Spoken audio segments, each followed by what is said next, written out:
Welcome to the YouTube Creators Hub podcast, where we help you conquer the internet one video at a time. We cover everything from how to start a YouTube channel to how to make a video go viral. And now, here's your host, the one and only Dusty Porter. Hello, everyone, and welcome to episode 345 of the YouTube Creators Hub podcast. Dusty here, the host of the show, where each and every Friday at around 6 a.m. EST, I post an interview with a wonderful creator in hopes of giving you a behind-the-scenes look of what it looks like to succeed on YouTube, to help you either start, grow, or monetize your YouTube channel. We're here to do that for you today, and we have another fantastic interview for you today. But before we get into that, I would like to tell you that you can support us by supporting our sponsor, TubeBuddy. It's that tool that makes your YouTube life that much easier. It helps you be more efficient on YouTube. They've got some really cool tools coming down the pipeline that I'm actually working on some marketing material for with TubeBuddy in collaboration. They've got their new Shorts optimizer. They're getting into AI. There is a lot of stuff coming down the pipeline, and if you use our link, you can try TubeBuddy out for free for 30 days, an entire month of checking out TubeBuddy, seeing all the new features, and maybe how it can help or benefit you. I promise you will not regret it. Also, a huge thank you and shout out to our patrons. We have a mastermind group or a mastermind call that meets once a month, started last month. We actually have, as I'm recording this, our call number 2 meeting today.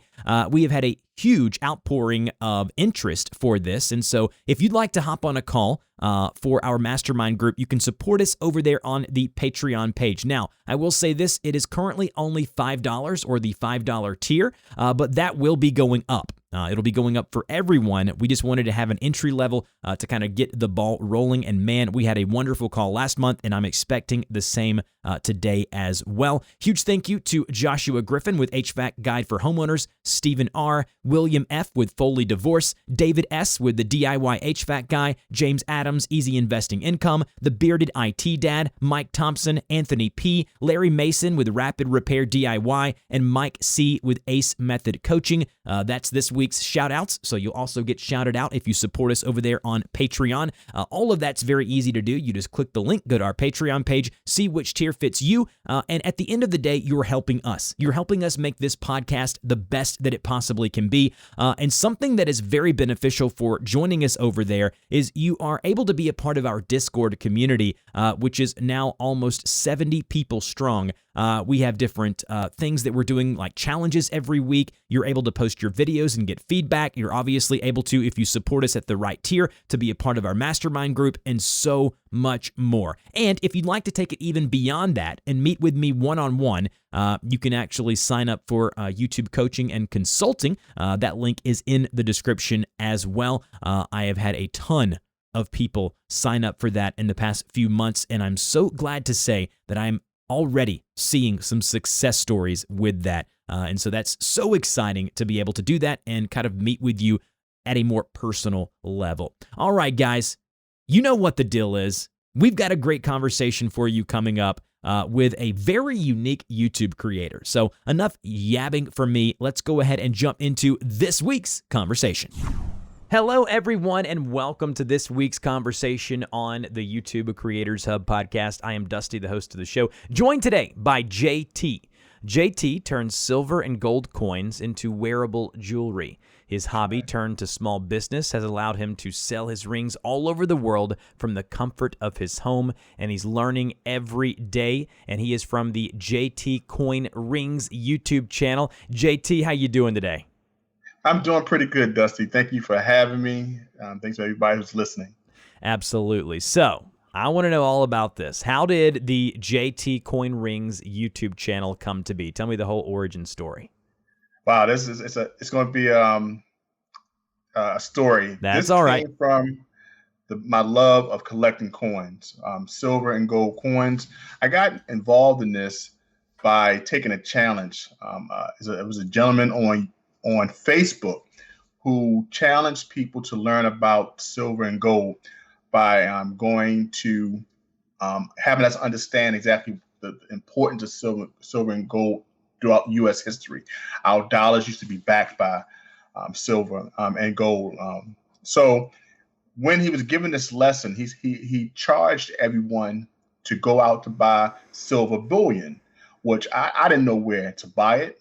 So what I did, I looked up some things online and I checked out some companies like Jam Bullion, Atmex, and I said, you know what, it's time to buy. So I bought my first coin, and the challenge was to buy at least 1 ounce to 7 ounces a week. I could do it only every 2 weeks, so I would get like 7 ounces every week, every 2 weeks, and I thought it was pretty cool. I started to collect it.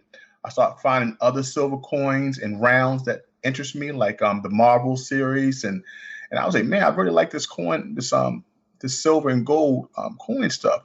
But I only thought it was per silver coins. I never thought about U.S. coins or coins from around the world.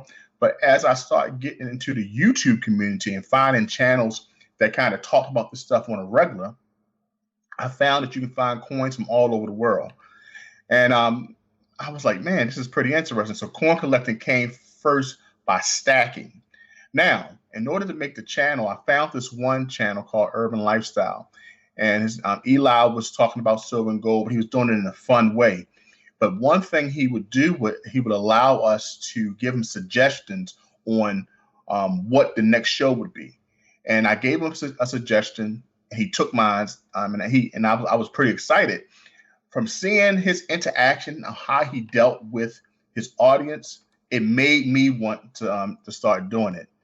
Now, I did start my page. I went from Johnson Toe, which is my name, to JT Coin Rings, and I was like, well, dang, I collect coins, but what can I actually, do? So I stumbled across a video from this gentleman named Skylar Jenkins, and he started making regular coins, U.S. coins. He took a gold coin and he made it into a ring, and I was like, that's amazing. I want to learn how to do that. So that was my angle. So when I went to my, I call him my YouTube mentor, Eli, and I said, hey, I think I want to start a channel. He said, what you want to do? I'm going to turn coins into rings. And he was like, yeah, that's going to work. Because no one else really heard about it in the coin and the stacking community. So I kind of went from Johnson Toe into JT Coin Rings on YouTube. And I thought that would be my angle. I started making coin rings to also help me buy these expensive coins. So that's how the channel started from beginning to the end. It all started from a challenge, and then it came from an interest, and then it came from an angle for me to learn how to make the money, extra money, to buy these silver and gold coins. And now, JT, did you have any experience with content creation before, or is this something that's completely new to you? Roberto Blake says you have to make 100 bad videos. I have experience in making 700 bad videos. I had no experience at all before I started my channel. I'm still learning. I'm still learning about lighting, sound, writing scripts to keep on task. I had no experience at all, Dusty. So let me ask you, what have been some of the most difficult things or roadblocks or barriers to get past along the journey thus far? Hundreds of videos in. The first one, understanding my niche, going into the coin and silver and gold community. Majority of the people who are in that niche use their hands. They don't show their face. But because I was in the business of selling something, I felt like I had to show who I am. I had to show my face and be present and let people know who I am. So that's the hardest thing, trying to break into a niche that did something totally different. Okay. The second thing was trying to get people engaged.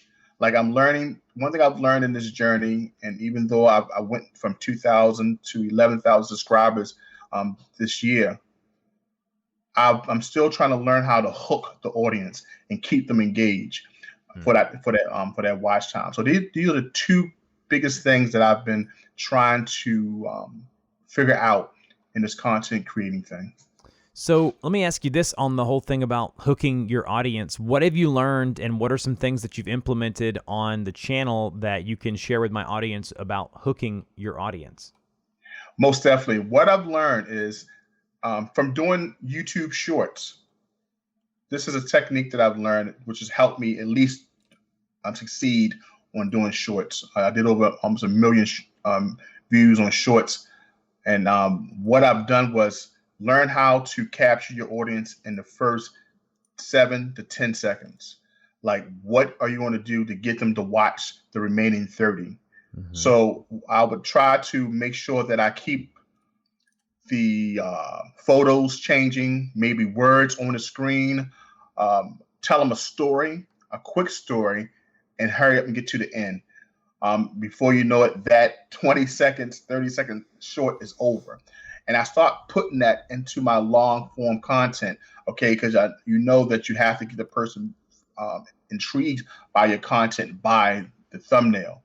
But they will turn off your video in 3 seconds if they're not hooked, if you're not getting straight to the story. Right. So I've learned from the shorts to hook them, and I place that inside my long form, and that has helped me get a longer retention recently. But I'm still working on maintaining that for the long entire video.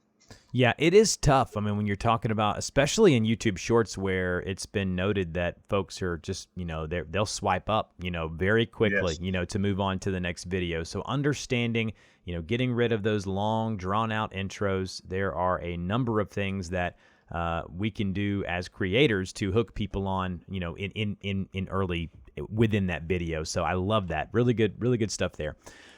So you started the channel. You're hundreds of videos in.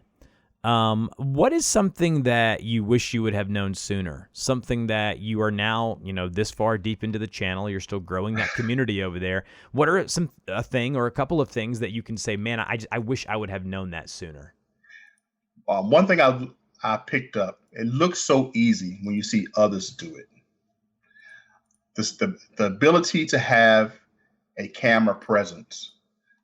And also, I wish I understood that you have to at least lay it out. Not everyone can jump on the camera and just go straight in from beginning to end. So what I've learned was I have to have a script. I have to let them understand that they may not understand my Southern talk, my Southern slang, right? So I have to be as clear as possible. I came in the beginning just with no script, just coming on, and I wondered why my videos were so choppy. So I wish I learned that earlier. Write a script. Understand you have to make sure your titles are clear, and learn how to use hashtags, because I didn't know until late that YouTube had to find an audience for your material. So I was straight into about maybe 100, 200 videos before I figured, like, hey, I have to be more direct. I have to be more clear and precise when it comes down to my content. I didn't want to go anywhere. And that kept me from just throwing things on top of something on the wall and trying to make it stick. So I had to be more direct. I wish I learned that sooner. Yeah, when you're learning to write a script, what have you kind of settled on? I mean, are you more of a person who likes to do like a bullet point and then kind of talk on those points, or do you like to write an exact script and read from that? I struggled with both, Dusty. I'm telling you. I thought if I had a script from beginning to end, but I start sounding so robotic. So I learned that making points were better for me. I had to make straight and clear points. I tried my best to do a script because I want to make sure I wasn't going all over the place. That just didn't work for me. It didn't sound well. It wasn't pleasant for the viewer to hear. So what I did was focus on points and then elaborate on my points, and that works better for me. Yeah, that's me too. I completely agree with you. I sound very robotic if I decide to write something Right. something that's not just bullet point and then me kind of go from there. I want to ask you this. You mentioned your Southern dialect or Southern accent. I think you and I both have that in spades for sure. What are some things that you've done to improve that? I mean, not improve how you sound, obviously, but improve to make sure that everyone can understand you, because being a good presenter doesn't always necessarily mean that, oh, you have the best voice or you're the best this or that. Sometimes it just really comes down to, are you a good storyteller? Do you enunciate well? Do you put specific emphasis on certain words? How have you made sure that you improve as a presenter on YouTube? Well, I'm from Baltimore, and just by the way we say Baltimore, people catch on and say, "Hey, it's Baltimore." But we talk kind of fast. I talk fast.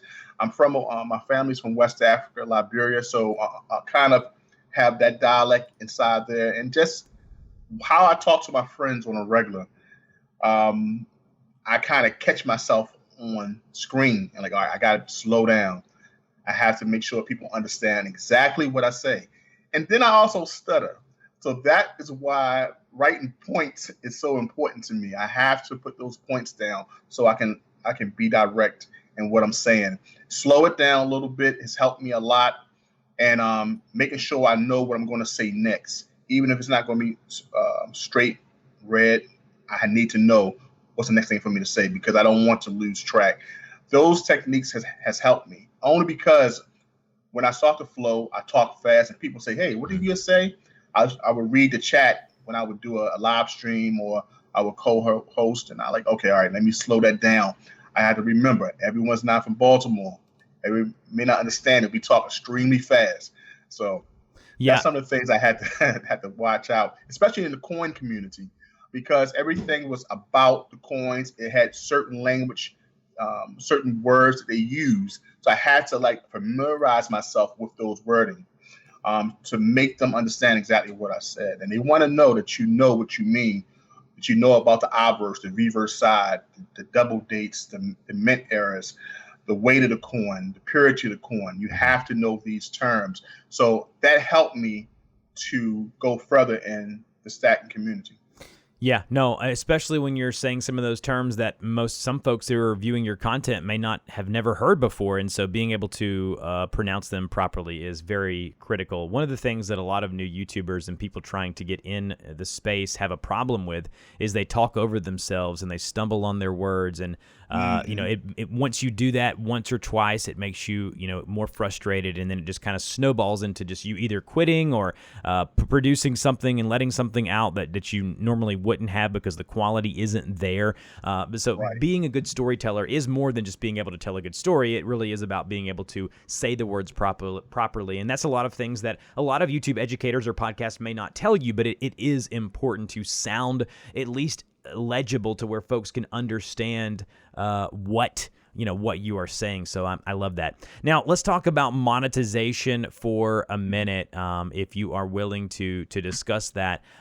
What are ways that you are monetizing currently, and what are some ways that you'd like to in the future? I'm not monetized on YouTube yet. That's one thing I've learned. The watch time hours is what I'm looking to grab. When I first started the channel, other than sharing my coin collection, my love for coins and stacking silver and gold, I was selling my coin rings. I was selling my T-shirts. So that was enough for me. I didn't really think about AdSense. I didn't think about the other components of monetization on YouTube, because I was making enough money selling my coin rings. So that's one way for months, up for the first 2 years. That's all I was doing. Making a video showing people how I make my coin rings, and I would receive orders for putting the videos out. But then this year, I'm really focused on getting monetized on the channel, because now it's growing a lot faster. So I'm looking to do more long form videos and take advantage of the shorts that YouTube is now pushing. But before then, I was focused just selling my coin rings, and I've sold over 300 coin rings, and I've sent coin rings as far as Brazil. Can you put a monetary value on that up to this point? Like, do you have any idea of how much you may have made just from doing that, not being monetized at all? Yeah, I've done a minimum of 20 rings a month at $100 to $200 per ring. So you're looking anywhere from a month looking like $2,000 a month from just doing 20 rings. If I can be at the minimum, Right. So that's doing five rings a week, which was good for me because I'm a full-time employee. And this was a hobby that I love and something I turned into a small business. But now the content creating bug got me. And I want to really excel in this and learn how to develop the channel, monetization, and other things that come along with being a content creator. I think it's important too to really hone in on what we just talked about. You are not monetized yet through the ad program or partner program on YouTube, and you still possibly make $2,000 to $3,000 a month just with your size of YouTube channel, which is right above 11,000 subscribers. And tons of views. Obviously, you've got a great community over there following you, and you're continuing to grow. But I want to really focus in on that. How important it is that you don't focus on just the ad or partner program. Like, you had this nice little business of making some really decent side money on your YouTube channel, and you're not even part of the partner program. Obviously, you are aspiring to do so, but the ability to take a small to medium-sized community over on YouTube and monetize it for great, for great monetary value is wonderful. Would you like to expound upon that? Yes. Well, this is the whole thing. Another thing that motivated me, Dusty. I have 2 children. One of my biggest things that I had to focus on was not spending too much time away from them. Yes. One thing that content creating and creating these coin rings has helped me is to give me the ability to make them right in my home. And that was one of the focus. I wanted to create a home business, something I can do on my terms. One day I hope that it will take or replace my full time, but I wanted to start somewhere. YouTube has allowed me to sell my rings. I never sold from a festival, anything, a table outside. I always sold everything online. YouTube has allowed me to do that. YouTube has allowed me to take this coin ring hobby into a business. I have a little table with tools in my basement. I do my live streams here in my living room. You can start anywhere. You can start with anything. All you need is to build your audience. And that's what YouTube has allowed me to do. So even though I was not monetized on YouTube, I used this platform to allow me to grow. And I just took it one step at a time. And I have not been doing anything like a part-time job by going outside this house for over 3 years. So YouTube has allowed me to take this coin ring business, to make me become JT Coin Ring. And I'm pretty happy about that. It's something that I control, something that I own, something that I'm growing. And it means the world to me. Yeah, I love that. Wow, that's powerful. It really is. Being the flexibility that YouTube provides you and the ability to monetize at not such a large scale should encourage people listening to this. And I really hope that they're listening to this saying, man, I could do that. Or, my niche or my space could really facilitate what JT's talking about. So I absolutely just love that. Talk about the process of recording your videos, start to finish. How are you doing it? What tools are you using? How does it all go down? Dusty, I'm still using my iPhone. This iPhone here, this is the second one I have. All my main videos are done on my iPhone. I do my live streams here on my computer. I use StreamYard. But anytime I'm making my coin rings, I just set up my iPhone, go to my workstation, and I shoot the whole process there. I do my live streams from my workbench from the start to finish. I edit on my phone. I have not got any of the fancy edit equipment yet. I haven't learned that. I haven't got a camera. but I'm looking to grow there, to get to that point one day. But everything I tell people to start with your phone. This phone here has a great camera. You can get a good editing app to start with. And for my niche, majority of the people use their phones. So we haven't grown to the cameras and all the special effects. All we're doing is showing our phone. So I'm kind of staying with that community, exactly how the community is growing. But the next step is doing live streams. A lot of people are doing live streams, really interacting with their community. So that's why I'm really investing in live stream equipment and also learning to be more engaged with them. I love that. Wow. Man, being able to understand that you don't need the fanciest stuff, you don't need the biggest camera, the best, most expensive thing. It really is something I preach here a lot, so I'm not going to focus in on that now. I just hope you guys can listen to what JT's saying and understand that he is exactly right when it comes to everything that he's talking about. What are you looking to do now in the future? Like, what are some plans that you have for short-term and long-term, ideas for the channel? Well, I want to take some classes, some jewelry classes.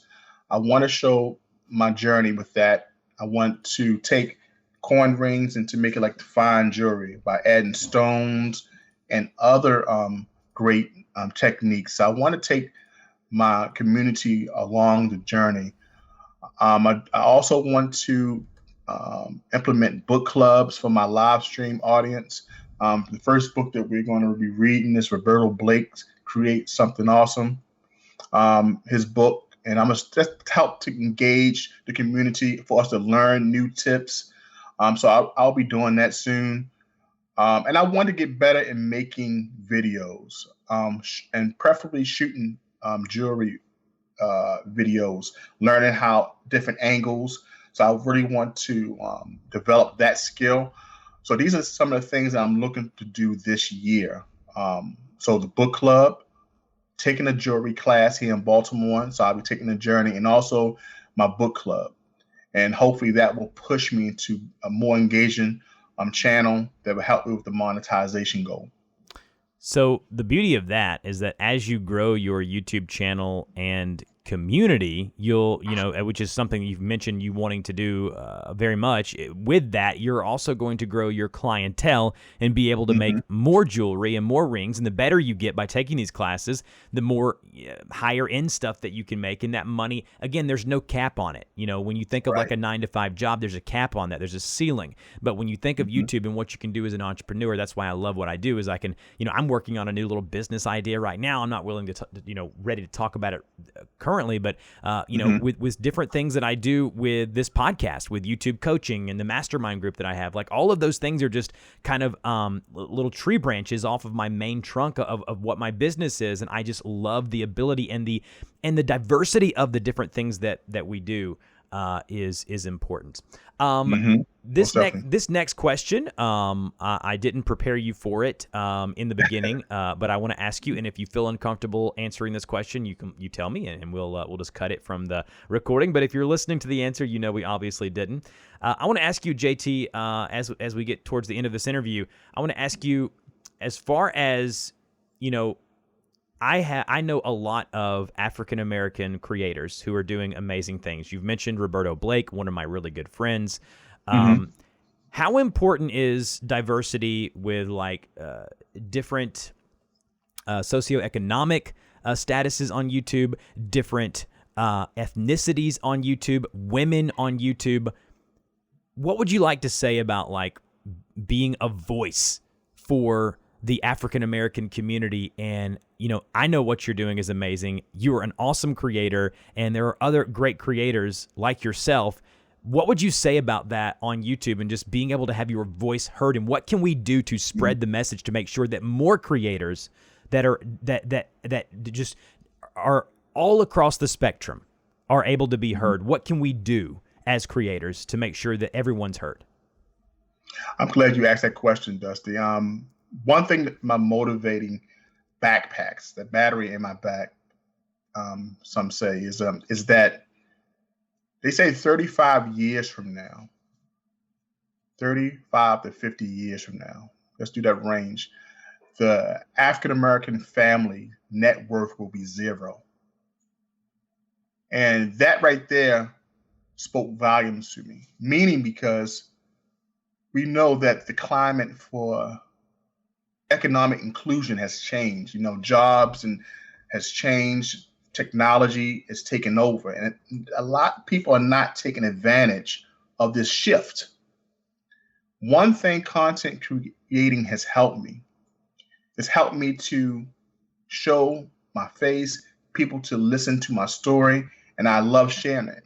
In this space of collecting coins and stacking silver and gold and prepping, there's not many African Americans in this space. I want to be that person they see that inspired a person like Eli inspired me to come in. Him being a Haitian American content creator. If I didn't see his channel, I would not have believed it was possible for me to do it, because I seen someone who looked like me, who sounded like me, and gave me the confidence to do it. Teaching people about precious metals, no matter how they hear about it. They may have not known that a 1964 penny is 90% silver. And if they stack it, it holds some value. If they got that from me, I'm glad I was here in this space. It's very important for people to share with the communities they come from, not for exclusion, but including them with more information, more knowledge, so they can go further, for their families can also pick something up. My journey is about my children. If I did not have that need to find something so I would not be out the house most of the time, I can be in the house with them, I would maybe never started coin rings. I may have never have started this as a side business. My motivating factor was doing it for my children. And in turn, I have helped and shown many people how coin rings are made and the importance of precious metals, not just for themselves, but for their generation, because precious metals can be passed from generation to generation. Hopefully that will spark the interest so that 50-year paradigm of the African-American family net worth being zero would change, because we will learn about wealth.